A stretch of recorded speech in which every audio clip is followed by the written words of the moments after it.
मैं प्रोफेसर श्रवण कुमार सिंह, विभागाध्यक्ष हूँ मैं genetics plant breeding institute of agriculture sciences Banaras Hindu university का। आज बीएचयू में किस प्रोग्राम का उद्घाटन किया गया और किस किस तरीके के प्रोग्राम? और यस ये जो इंटरनेशनल कॉन्फ्रेंस आप यहाँ देख रही हैं, क्लाइमेट रेजिलिएंट एग्रीकल्चर पे जो हम लोगों ने रखा है, इसका कन्वेनर मैं हूँ। और एक तरह से कहिए कि मैंने ही सोच इसका डाला और डॉक्टर जे जॉर्बन हमारे यहाँ जो इसके ऑर्गेनाइजिंग सेक्रेटरी हैं, उनको लेकर मैं आगे बढ़ गया और मेरा पूरा डिपार्टमेंट, मेरा पूरा इंस्टीट्यूट मेरे साथ हो गया कि नहीं, ये बहुत बड़ा टॉपिक है, बहुत बड़ा चैलेंज है पूरे विश्व के लिए कि जलवायु परिवर्तन हो रहा है और जलवायु परिवर्तन में हर तरह की प्रॉब्लम्स हम फेस कर रहे हैं। लोग देख रहे होंगे, महसूस कर रहे होंगे कि टेम्परेचर बढ़ रहा है, ठंडा बढ़ रहा है, कहीं साइक्लोन चल रहा है, कहीं फ्लड हो रहे हैं, कहीं सूखा पड़ रहा है। इसका असर कहाँ है? सबसे ज़्यादा खेती पर असर पड़ रहा है और खेती पर असर पड़ रहा है, जनसंख्या बढ़ रही है, ज़मीन घट रहा है, सिंचाई का पानी घट रहा है और उसके ऊपर से ये सारे प्रॉब्लम्स आ गए। अब इससे और पॉपुलेशन बढ़ रहा, घटेगा नहीं। पूरे विश्व का ये चैलेंज है।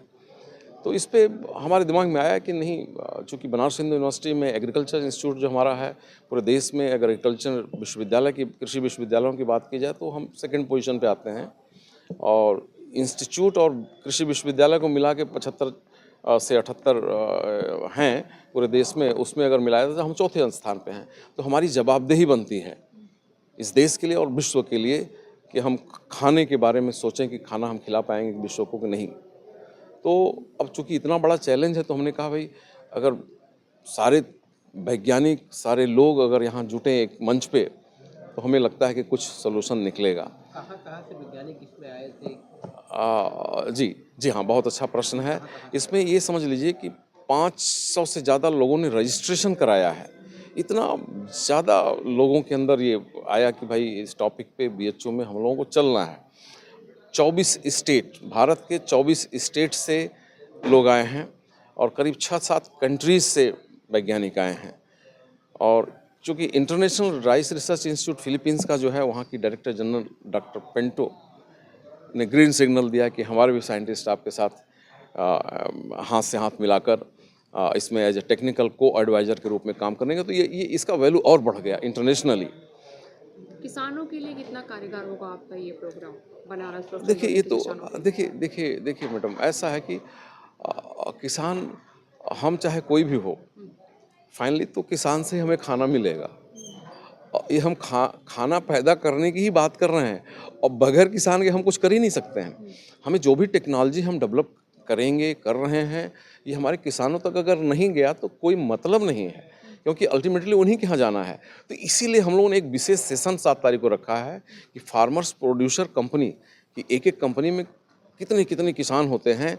इस तरह के करीब 15-16 फार्मर्स प्रोड्यूसर कंपनी, किसान, सारे चुने हुए वैज्ञानिक एक साथ बैठेंगे कि जो ज़मीनी स्तर पे क्या प्रॉब्लम है। अभी तो ये डिस्कशन 2 दिन इस तरह से चलेगा कि विश्व में क्या हो रहा है, हम लोग कृषि में क्या कर रहे हैं, और उस दिन जो है 7 तारीख को हम लोग थर्ड डे इस पे मंथन बैठ के करेंगे और बढ़िया से करेंगे कि ग्राउंड लेवल पे क्या प्रॉब्लम है, कैसे हम लोग जो है एड्रेस करेंगे विश्व को खाना खिलाने के लिए। क्या लगता है कि कितना फ़ायदा हो सकता है किसानों को आपके इस प्रोग्राम से? मैडम, फ़ायदा की बात कर रहे हैं, जैसे कोई प्रॉब्लम चल रहा हो उसके बारे में बैठ के हम लोग अगर चर्चा करेंगे तो उसका सॉल्यूशन निकलेगा। जैसे हम हमेशा कहते हैं कि छोटा सा एग्जांपल लेते हैं कि गेहूं का उत्पादन, जैसे ही उपज, जैसे ही टेम्परेचर बढ़ता है, अब बालियाँ, दाना बैठना शुरू होता है, क्या होता है, दाना सिकुड़ जाता है और दाना सिकुड़ गया तो उपज 20 से 25% घट जाता है। दाना सिकुड़ा, उसके लिए अगर जीन हमारे पास है, वही तो मंथन करना है कि पूरे विश्व में अगर जीन मिल गया है, अभी तक तो नहीं मिला है, नहीं मिला तो खोजिए, क्या ऐसा जीन खोजिए कि अगर टेम्परेचर बढ़ भी गया हमारा दाना बैठते समय, तब भी दाना सिकुड़े नहीं। तो फायदा क्या हुआ? कि उपज घटेगा नहीं। आजकल के किसान जो है सब्जी हमारे बनारस में सब्जी के लिए किसान जाने जाते हैं। जी, आजकल जी। के जो किसान है जो सब्जी उपज के लिए मंडी जो लेके जाते हैं, ज़्यादातर उत्पादन के लिए दवाओं का यूज़ करते हैं। तो इस पे कोई डिस्कशन होगी? बिल्कुल, बिल्कुल। देखिए ये भी तो एनवायरनमेंट से ही रिलेटेड है ना। तो हॉर्टिकल्चर का भी हमारा सेशन है, उसमें भी ये मंथन होगा कि किस तरह से हम लोग क्लाइमेट रेजिलिएंट वैरायटी बनाएँ, जिसमें कि दवाओं का छिड़काव कम करना पड़े। जो जिनके अंदर ये पावर रहे कि ये इंसेक्ट पेस्ट डिजीज़ से लड़ने की क्षमता ऑलरेडी उन वैराइटीज़ में भी हो। क्योंकि कहीं न कहीं स्वास्थ्य पे भी असर पड़ता है इससे। बिल्कुल, बिल्कुल पड़ रहा है और देखिए स्वास्थ्य के साथ-साथ स्वाद भी खराब हो गया है। जो वैराइटीज़ आप केमिकल्स यूज़ करके कर रही हैं, कैंसर वगैरह आप देख ही रही हैं, इतना बढ़ते जा रहा है।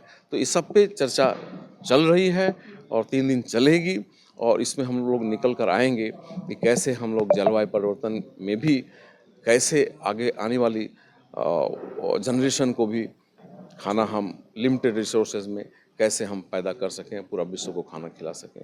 तो इसी के लिए ये मंथन रखा गया है मैडम।